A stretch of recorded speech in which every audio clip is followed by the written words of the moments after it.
মূলত আমাদের এখানে যে ফাংশনটা মানে যে টপিকসটা আমরা 9.5 থেকে শুরু করছি। 9.5 এ হবে আমাদের ব্যক্ত ফাংশন, অব্যক্ত ফাংশন। আমাদের অব্যক্ত ফাংশনটা হচ্ছে অব্যক্ত ফাংশন। অব্যক্ত ফাংশন হচ্ছে x কে y এর মাধ্যমে লেখা যায় না, x কে y এর মাধ্যমে লেখা যায় না। এরকম থাকে x square plus xy plus y square.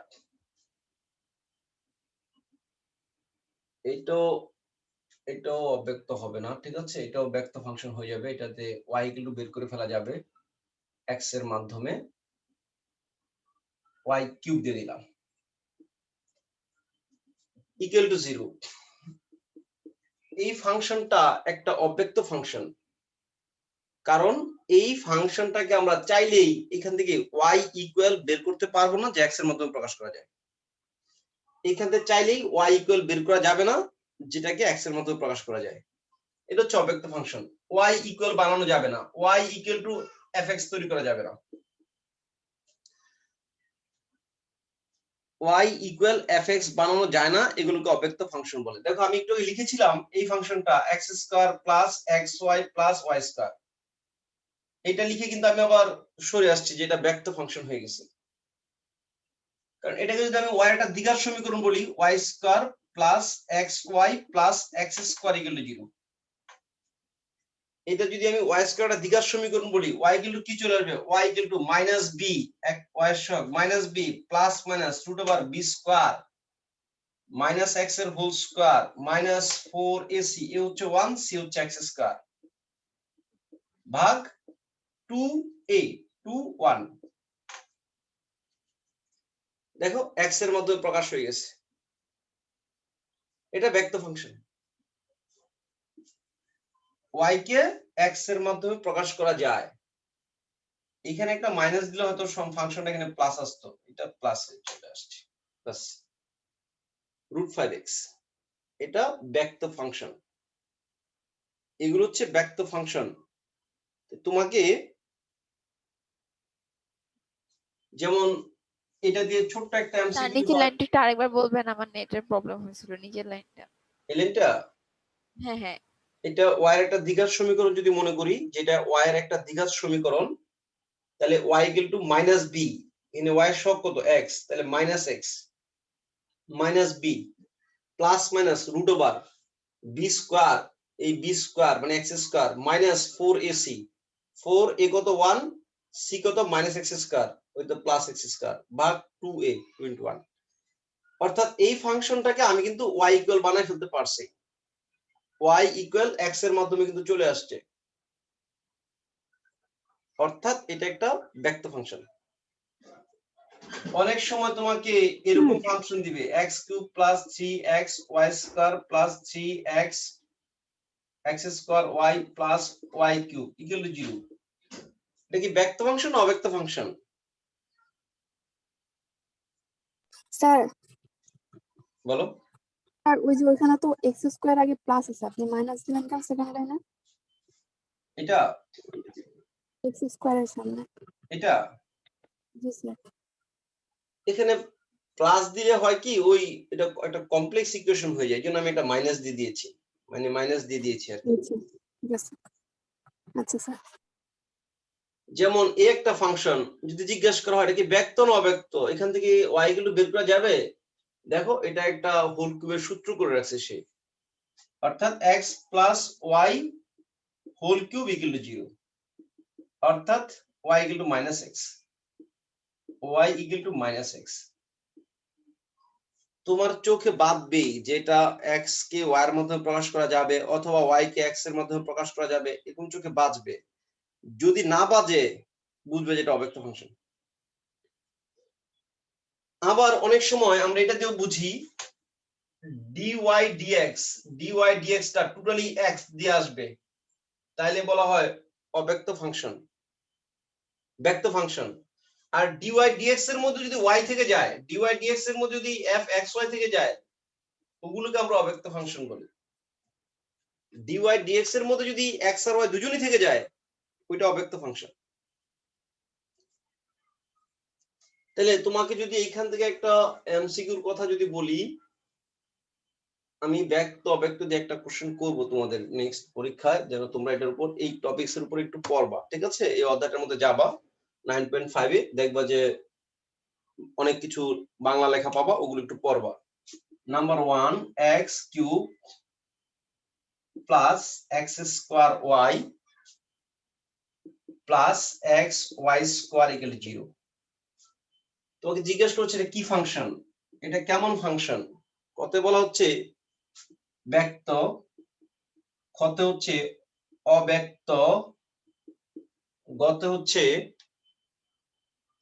পরামিতিক, পরামিতিক, গহতে হচ্ছে সংযোজিত ফাংশন, সংযোজিত ফাংশন।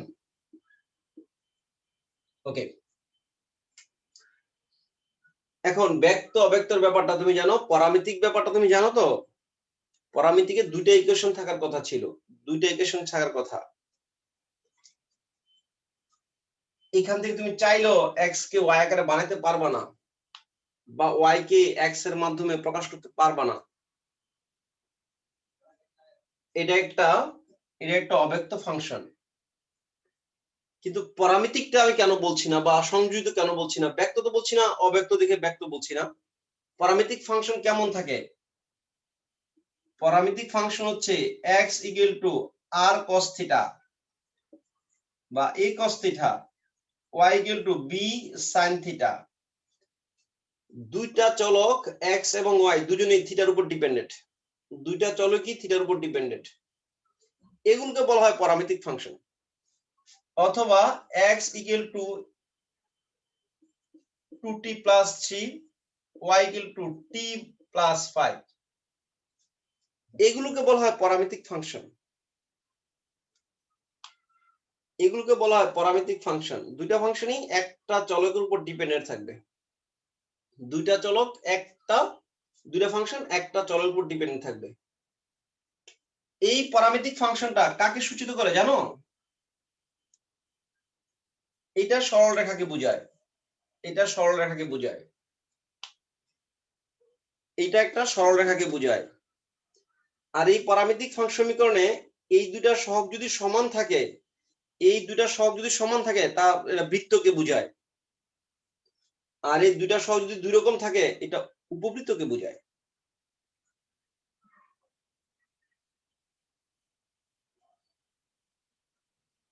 তোমার কাছে যদি মনে হয় স্যার কেন কিভাবে, তাহলে ওইটাও দেখানো যাবে, সমস্যা নেই। এটা কাকে বোঝাচ্ছে? এটা বোঝাচ্ছে সরল রেখাকে, এটা সরল রেখাকে বুঝাবে। আর এই মুহূর্তে কাকে বুঝাবে? তুমি যদি এখান থেকে cos থিটা বের করো কত আসবে? x ভাগ a, sin থিটা বের করলে কত আসবে? y ভাগ b, cos square plus sin square 1, x square ভাগ a square plus y square ভাগ b স্কয়ার টু 1 চলে আসবে, এটা উপবৃত্ত চলে আসবে। বুঝছি কথাটা উদয়? জি স্যার। আচ্ছা, তাহলে আমরা আর সংযোজিত ফাংশনটা কোনটা, ঠিক আছে? সংযোজিত ফাংশন কোনটা? সংযোজিত ফাংশন আমাদের সেটের মধ্যে ছিল। স্যার বলেন। স্যার 1 নং সমীকরণটাকে আমরা y এর দ্বিঘাত সমীকরণ কেন ভাবতে পারি না? এটা এখানেও তো এরকম আছে যে y square plus y plus. তুমি তো একটা দাঁড়াও তো, এখানে একটা y কিউব দিয়ে দিলাম। হ্যাঁ, ওটা তো তাহলে y তো চলে আসবে। ব্যাপারটা হচ্ছে কি, আমি আরেকবার ক্লিয়ার করি, ঠিক আছে? এটা শুধু y কে x এর মাধ্যমে না, x কে y এর মাধ্যমে কিন্তু হতে হবে। কথা বুঝতে পারছো? জি স্যার। ফাংশনটা এমন না যে শুধু x কে y এর মাধ্যমে, y কে x এর মাধ্যমে প্রকাশযোগ্য হতে হবে। x কে y এর মাধ্যমে, আবার y কে x এর মাধ্যমে। আচ্ছা, কনফিউশনটা একেবারে আরো ক্লিয়ার হয়ে যাক, এখানে একটা y কিউব দিয়ে দাও, তাহলে আর তুমি এটা y এর দ্বিঘাত সমীকরণ ভাবার কোনো সুযোগ নাই, ঠিক আছে? Okay sir. আর সংযোজিত ফাংশন কোনটা ছিল? সংযোজিত ফাংশন ছিল দুটা ফাংশন, যেমন fx সমান একজন x প্লাস 3 আর gx সমান হচ্ছে আরেকজন, ধরো 2x প্লাস 5। ওই যে আমরা ফগ আকারে থাকলে f of gx এগুলোকে আমরা, এটা টোটালি একটা চলকের ফাংশন। সংযোজিত ফাংশন টোটালি একটা চলকের ফাংশন হবে, টোটালি একটা চলকের ফাংশন।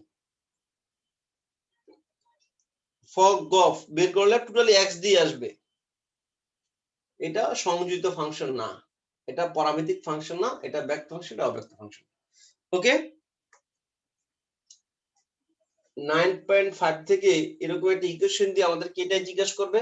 অনেক সময় একটা ডিডিএক্স এর রেজাল্ট দিয়ে থাকতে পারে, ডিডিএক্স এর রেজাল্ট দিয়ে বলবে যে তাহলে ডিডিএক্স এর 4 জায়গায় 4টা রেজাল্ট দিবে, নিচের কোন ফাংশনটি ব্যক্ত ছিল। তুমি যেটা দেখবা dydx টা টোটালি x দিয়ে আসছে, dydx যেটা টোটালি x দিয়ে আসবে ওই ফাংশনটা ব্যক্ত ফাংশন, অব্যক্ত ফাংশন ছিল, ব্যক্ত ফাংশন ছিল।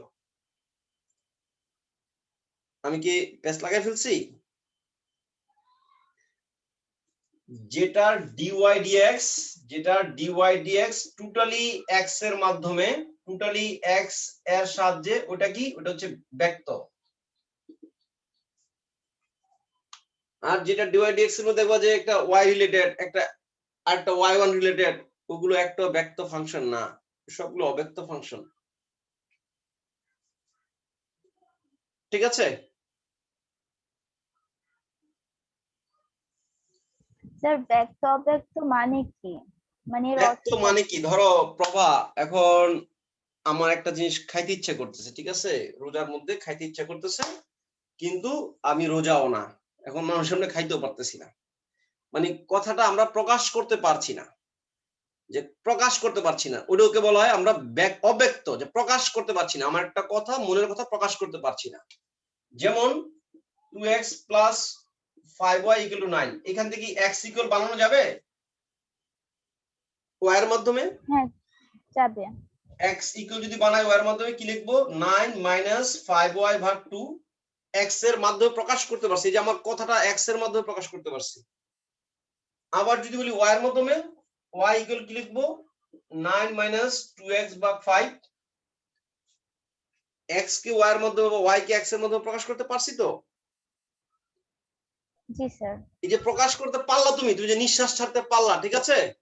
অনেক সময় আমার উপর অনেক কিছু নিয়ে তোমাদের রাগ হইতে পারে, কিন্তু আসলে বলতে পারতেছো না, একসময় চোখ বন্ধ করে ঠাস করে বলে দিলা, স্যার আপনি এরকম এরকম এরকম কাজ করছেন, খুব বিরক্তিকর। এই যে তুমি প্রকাশ করে ফেলতে পারছো, এটা হচ্ছে ব্যক্ত, ব্যক্ত করা। এই যে তুমি প্রকাশ করে ফেলছো, ব্যক্ত। y ইকুয়াল জি স্যার বুঝেছি। y equal to x square প্রকাশ করতে পারছো তো? y equal to x square প্রকাশ করতে পারছো? পারছো। যেমন আমরা যেটা লিখছি x square plus xy cube plus x cube, তুমি যত চেষ্টাই করো তুমি এখান থেকে x ইকুয়াল বের করতে পারবে না, y ইকুয়াল বের করতে পারবা। আবার দাঁড়াও, একটা y লাগাই দিচ্ছি, y ইকুয়াল বের করতে পারবা না, প্রকাশ করতে পারবা না। x কে y এর মাধ্যমে, y কে x এর মাধ্যমে এখন আর প্রকাশ করা সম্ভব না, এটাকে বলা হয় অব্যক্ত। ওকে, জি স্যার। নামের সাথে সংজ্ঞাটার খুব ভালো একটা মিল আছে। আচ্ছা, এবার হচ্ছে 9.6 থেকেও আমাদের অনেক অঙ্ক 9.6 এর বোর্ডের জন্য অনেক ইম্পর্টেন্ট। আর যেই টপিকসটা বোর্ডের জন্য একেবারে ইম্পর্টেন্ট না, সেটা হচ্ছে এনতম অন্তরজ। এনতম অন্তরজ আমার এখানে শুধু এটাই লাগবে, এনতম অন্তরজ, এই ফাংশনটা শুধু লাগবে। তোমরা সবাই জানো y ইকুয়াল যদি x টু দি পাওয়ার 5 হয়, এটাকে যদি আমরা একবার করি y1 সমান 5x4, দুইবার করলে y2 সমান 5 ইনটু 4 ইনটু x কিউব, তিনবার করলে y3 সমান 5 into 4 into x3 into x square, চারবার করলে 5 4 3 2x, একবার যদি পাঁচবার যদি ডিডিএক্স করে দেই y5 সমান 5 4 3 2 1, দ্যাট ইজ 5 ফ্যাক্টরিয়াল। একটা ফাংশনের পাওয়ার যা, যদি এটা বীজগাণিতিক ফাংশন হয়, এর পাওয়ার যা, ডিডিএক্স করলে ওই পাওয়ারটার ফ্যাক্টরিয়াল চলে আসবে। প্রথমবার 5 আসবে, এরপরে 4 আসবে, এরপরে 3 আসবে, এরপরে 2 আসবে, এরপরে 1 আসবে, 5 ফ্যাক্টরিয়াল। অর্থাৎ এটাকে আমি যদি 6 বার ডিডিএস করি, y6 যদি বের করতে যাই, y6 0 চলে আসবে, y6 টা তার 0 চলে আসবে, এর y6 0 0 চলে আসবে। এই কথাটা তো বোঝা যায় তাই না? y6 টা তার 0 চলে আসবে। এই জন্য এটা ডিডিএক্স এ y equal x to the power n, x to the power n, যদি বলি yn কত, yn হচ্ছে n ফ্যাক্টরিয়াল, yn হচ্ছে n ফ্যাক্টরিয়াল। যদি বলি y equal to a plus bx whole to the power n, এবার yn কত?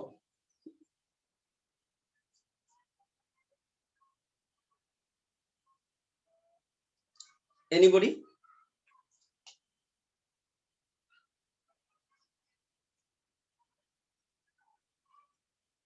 Niloy?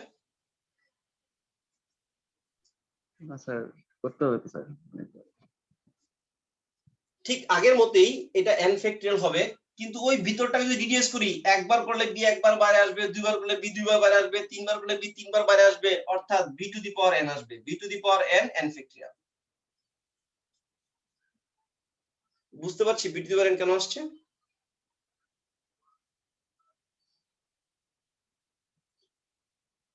Ishrat?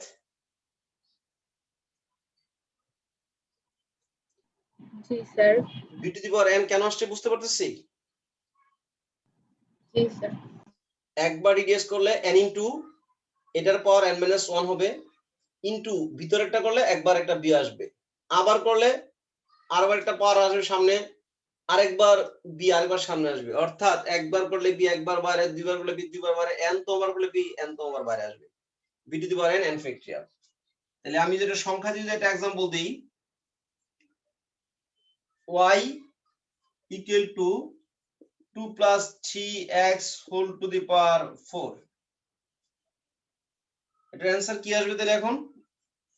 y 4 বার, 5 করলে তো 0 চলে আসবে, 5 করলে কিন্তু দাপাস করে 0 চলে আসবে, কারণ টোটালটা একটা মানে কনস্ট্যান্ট হয়ে যায়, 4 বার করলে কনস্ট্যান্ট হয়ে যাবে, 5 করলে কিন্তু 0 চলে আসবে। ঠিক আছে, 5 করার সাথে সাথে কি চলে আসবে, 0 চলে আসবে। তাহলে y4 টা কত আসবে?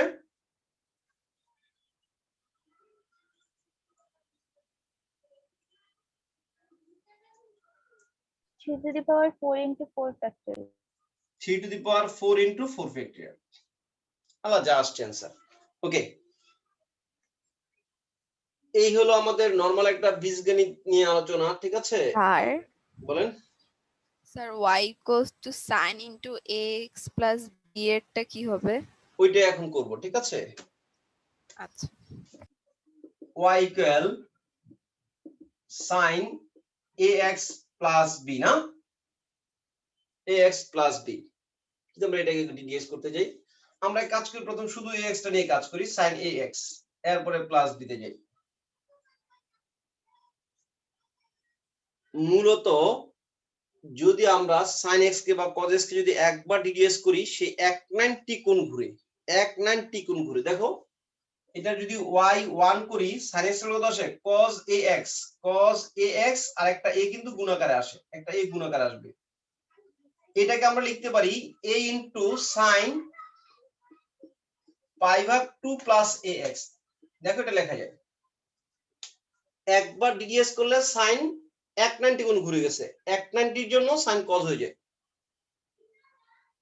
একবার ডিডিএস করলে sin 190 গুণ ঘুরে যায়, 190 sin 190, sin 190 এর জন্য কিন্তু cos কিন্তু হয়ে যাবে, চিহ্ন কই যাবে, 190 ঘুরলে চিহ্ন sin নিজে ঘরে আসবে, চিহ্ন প্লাস, এই যে চিহ্ন প্লাস। যদি দুইবার ডিডিএস করি, এটারে করো দুইবার, cos x এর জন্য কি আসবে, মাইনাস sin আসবে, মাইনাস sin ax, একটা a আগে ছিল, আরেকটা ax থেকে আরেকটা a স্কয়ার আসবে, একটা a আগেই ছিল, ax কে করলে আরেকটা a আসবে a স্কয়ার। আমরা কি বলতেছি, যে sin কে যদি একবার ddx করি 190 ঘুরবে, দুইবার ddx করলে sin 290 ঘুরবে। দেখো 290 ঘুরলে কোথায় যায়? a স্কয়ার আসবে, এটা যত হবে ততবার সামনে আসবে, a স্কয়ার sin 2 পাই ভাগ 2 প্লাস ax, 2 পাই ভাগ 2 প্লাস ax। দেখো 290 এর জন্য sin sin থাকবে, হ্যাঁ sin sin থাকতেছে, 290 এর জন্য sin sin থাকবে, আর 290 প্লাস সে কার করে যায়? 290 প্লাস সে tan এর ঘরে চলে যায়, চিহ্ন কি? চিহ্ন মাইনাস, হ্যাঁ মাইনাস আসতেছে। যার কারণে আমরা sin কে যদি n তম বার করি, sin কে যদি n তম বার করি, y n সমান, আমরা এইগুলো আর লিখবো না, আমরা ডাইরেক্ট n তম বার করলে y n সমান, আমরা এটা লক্ষ্য রাখবো, একবার করলে 190 ঘুরে, দুইবার করলে 290 ঘুরে, আর x এর সহগটা যতবার ডিগ্রেস করব ততবার সামনে আসবে, a two the power n। সাইনটা সাইনই থাকবে কিন্তু ঘুরবে, কয় 90? n 90, n পাই ভাগ 2 প্লাস ax, n পাই ভাগ 2 প্লাস ax। এখন যদি বল তুমি y7 কত হবে? y7 a টু দি পাওয়ার 7, তুমি এখানে চিন্তা করো 790 ঘুরলে, এগুলো লেখার দরকার নেই, 790 ঘুরলে সাইন কি সাইন থাকবে না কস চলে আসবে? 790 ঘুরলে সাইন কি সাইন আসবে না কস চলে আসবে? cos আসবে। cos cos চলে আসবে, আসবে। cos ax, cos ax। 790 ঘুরে চিহ্ন দাও, 490 5 6 7, এখানে চলে আসছে সাইন, এখানে চলে আসছে মাইনাস। আমরা এইভাবে অ্যানসার গুলোকে পেয়ে যাব। একবার ডিডিএস করলে সাইন 190 ঘুরবে, দুইবার করলে 290 ঘুরবে, তিনবার করলে 390 ঘুরবে। ঠিক cos same, y equal to cos 3x, y11 equal to what? cos কয় 90 ঘুরবে? 1190 ঘুরবে। cos যদি 1190 ঘুরে,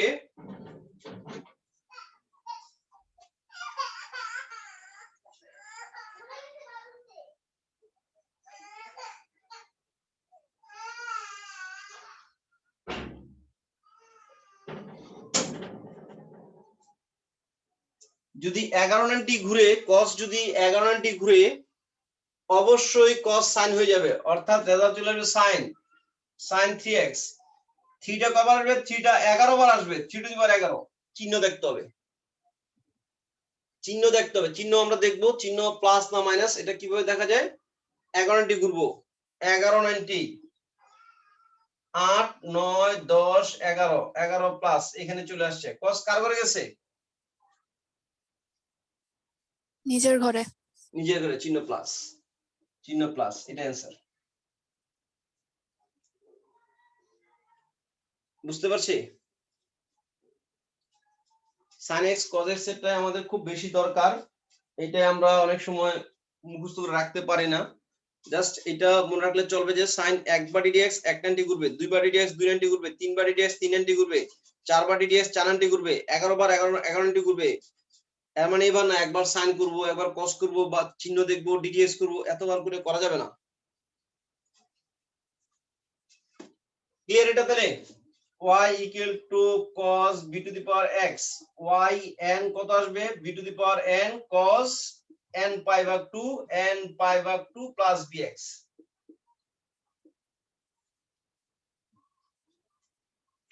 ঠিক আছে? sin cos এটা পারবো? স্যার, বলেন। Sir y equals to sin 4x plus pi by 3 এটা কেমনে করব?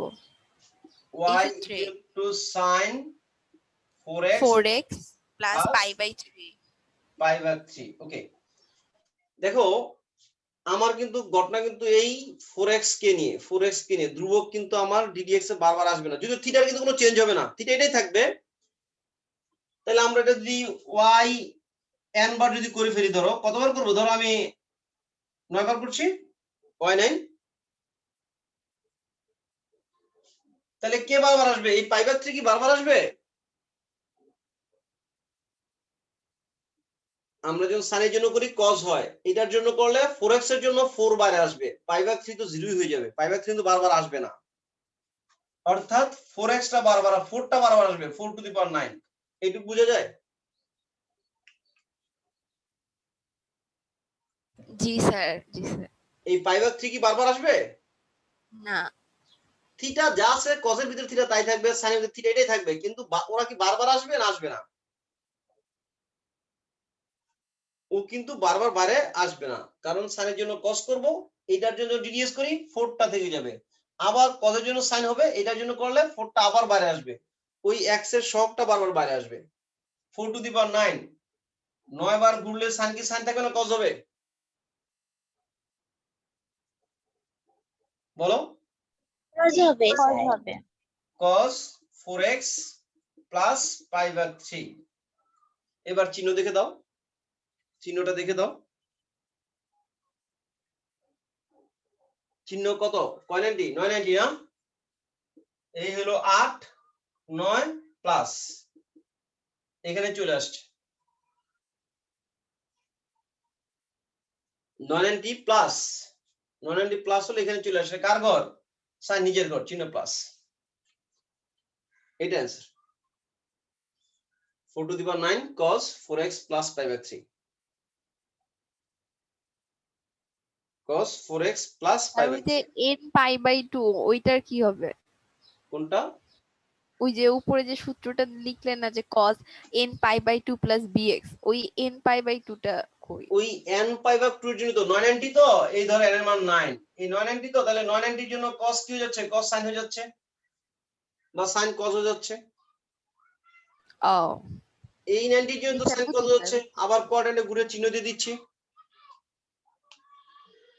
বুঝতেছি? বুঝি নাই জি স্যার, জি স্যার বুঝছি। নাকি আমি লিখে এরকম লিখে তারপর করব? না স্যার সমস্যা নেই। এই y9 এই হচ্ছে b9, এখন এইটার জন্য আমরা একটা কোয়াড্রেন্টে ঘুরি, 990 এর জন্য cos sin হয়ে যাবে, 990 কোন ঘরে যায় চিহ্ন দিব দেখে, ঠিক আছে? ওকে, এবার দেখো sin square x y equal to sin square x, এত এর এন্ত মন্তরজ, এর এন্ত মন্তরজ তো চাইবো না, তোমার কাছে y5 y6 y7 চাইবো, বা এন্তম চাইতে পারে। এখন এইটার যখন তুমি y5 y6 করবা, তুমি এন্তম না জানলে, এন্তমের সিক্রেটটা না জানলে তুমি এটা y5 পর্যন্ত যেতে যেতে সময় পাস হয়ে যাবে, যার কারণে তোমাকে yn পর্যন্ত জানাটা খুব জরুরি, যে yn কত আসবে, এটার yn কেমন। এখন এই পাওয়ার থাকলে তুমি yn পর্যন্ত করতে পারবে না, পাওয়ার থাকলে তুমি yn করতে পারবে না, তোমাকে কি করতে হবে? একটা হাফ নিয়ে 2 sin স্কয়ার হয়ে গেছে, এখন একটা হাফ দিলাম, একটা 2 দিলাম, 2 sin square 1 minus cos 2x, 1 minus cos 2x হয়ে গেছে। পাওয়ার কি নামাইতে পারছি না পারি নাই?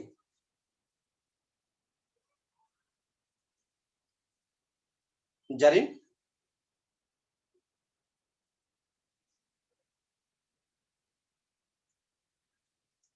পাওয়ার স্কয়ার ছিল, আমি কি করছি? আরে এটাও যদি ভেঙে ভেঙে দেখাই, হাফ দিলাম, একটা 2 দিলাম, 2 sin স্কয়ার x, হাফ দিয়া 2 তো দিছি আমি ভাঙার জন্য, 2 sin স্কয়ার মানে কত? 1 মাইনাস cos 2x, পাওয়ার ভেঙে গেছে। এবার এটার যদি yn বের করতে যাই, এটার yn কত আসে? এই হাফ, এই 1 এর ডিডিএস কত? 0, এটা তো আর থাকবে না, হাফের জায়গায় হাফ থাকলো, মাইনাসের জায়গায় মাইনাস থাকলো, cos 2x এর তুমি এন্তম অন্তরজ জানো, cos 2x এর এন্তম অন্তরজ কত? 2 to the power n cos n π/2 plus 2x। Sir minus half হলো কিনা? এই 1 তো 0 হয়ে গেছে, এনটা মাইনাস ছিল না, এই হাফ ইনটু মাইনাস, এই যে মাইনাস হাফ, হাফ তুমি রাখবে না, এই যে মাইনাস হাফ থাকবে না নাকি, না এই হাফ বাদ দিব? জি স্যার ঠিক আছে, হাফ কি থাকবো না থাকবো না? থাকবে। হাফ থাকবে, ঠিক আছে, হাফকে রাখতে হবে। এখন তুমি যদি বলো এটার y8 কত, y8 টা কত, y8 কত আসবে? এই হাফ তো আর আসবে না, এটা তো 0 হয়ে গেছে, একবারই তো 0 হয়ে যায়। তাহলে কত থাকে? এটা -1/2 থাকে। এই হচ্ছে -1/2 cos 2x কে যদি 8 বার করব, cos 2x কে 8 বার করলে কত আসবে? 2 to the power 8, 2 to the power 8। cos কে যদি 8 বার করি সে 890 ঘুরবে, 890 ঘুরলে 890 এর জন্য cos কি cos থাকবে না sin হবে? cos থাকবে। cosই থাকবে, cos 2x, cos 2x। এবার 890 এর জন্য চিহ্ন দেখবো আমরা, 890 প্লাস 2x, 890 প্লাস 2x, এই হচ্ছে 4 5 6 7 8 2x, এখানে চলে আসছে, চিহ্ন কি আসবে? চিহ্ন প্লাস, অর্থাৎ আগের মাইনাসটাই রয়ে গেল। কত আসছে? -2 to the power 7 cos 2x, 2 to the power 7 cos 2x, অর্থাৎ তুমি cos স্কয়ার 2x করতে পারবা। এইভাবে তুমি cos স্কয়ার 2x টাও করবা। এইটুকু বুঝছি ইশরাত? জি স্যার। এটুকু বুঝছি? জি sir. y equal to cos cube x, y equal to cos cube x, এটার nতম অন্তরজ। y equal to cos cube x এর nতম অন্তরজ, এটাকে পাওয়ার রেখে nতম কেন? দুইবার করলেই তোমার মাথা নষ্ট করে দিবে। তুমি পাওয়ার ভিনিশ করে দাও, 1/4 into 4 cos cube x, 1/4 থাকলো, 4 cos cube, 4 cos cube, এই সূত্রটা কে পারবা? Sir 3 cos x plus cos 3x। 3 একবার সামনে আসবে, 3 একবার 3 এর সাথে গুণ হবে না, 3 cos x plus cos 3x, 3 টা একবার সামনে আসবে, 3 টা একবার সামনে আসবে, 3 টা একবার 3 এর সাথে গুণ হবে।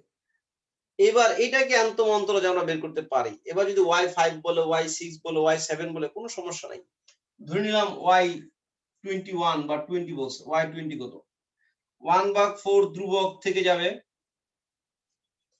3 তো আর বারবার আসবে না, 3 তো x এর সাথে না, x এর সাথে সহগটা বারবার আসে, এই 3 তো ধ্রুবক, এই 3 ও থেকে যাবে। এই x এর সহগ কত? 1, 1টা 20 বার আসবে, 1টা 20 বার আসলে কোনো লাভ নাই, 1ই আসবে।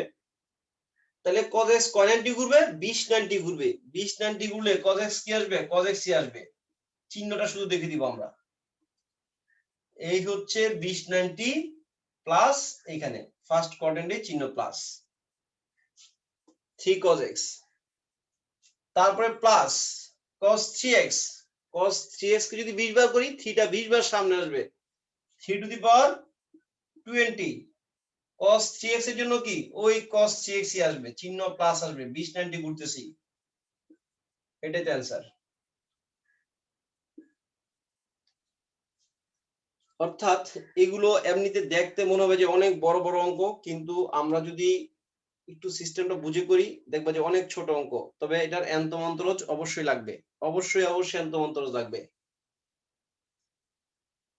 বুঝছি এটা?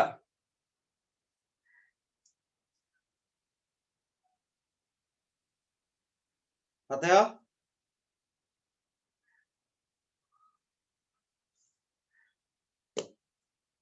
ক্লিয়ার? জি স্যার।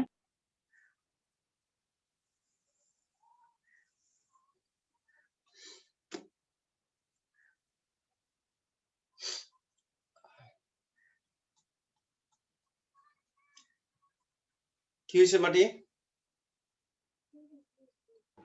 কারেন্ট চলে গেছিল।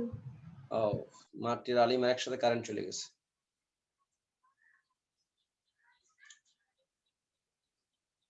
ঠিক আছে, আমি আরেকটা দেখাচ্ছি। y equal sin cube x, এটার যদি nতম অন্তরজ বের করতে বলে, y equal to sin cube x, আমরা কিউব রেখে nতম অন্তরজ চিন্তা করা যাবে না, আগে পাওয়ার ফিনিশ করতে হবে। পাওয়ার ফিনিশের জন্য কি করতে হয়? একটা 1/4, একটা 4 sin cube x, 4 sin cube x, এই হচ্ছে 1/4 আর sin qx এর 4 sin qx এর সূত্রটা কি 3 sin x minus sin 3x। এবার যদি y5 বের করতে বলি y5, তুমি কিন্তু এই অবস্থায় রেখে কিন্তু তুমি y5 কেন, তুমি y2 বের করতে তোমার জন্য কষ্ট হয়ে যাবে, y2 তুমি বের করতে পারো না, বিশাল ঝামেলা হয়ে যাবে, আর y3 তো একদম অসম্ভব হয়ে যাবে। y3 একবারে অনেকটা অসম্ভবের মতো একটা এমসিকিউর জন্য, অনেকটা অসম্ভব। তারপর হচ্ছে রেজাল্টটাকে আবার এই জায়গায় নিয়ে আসা।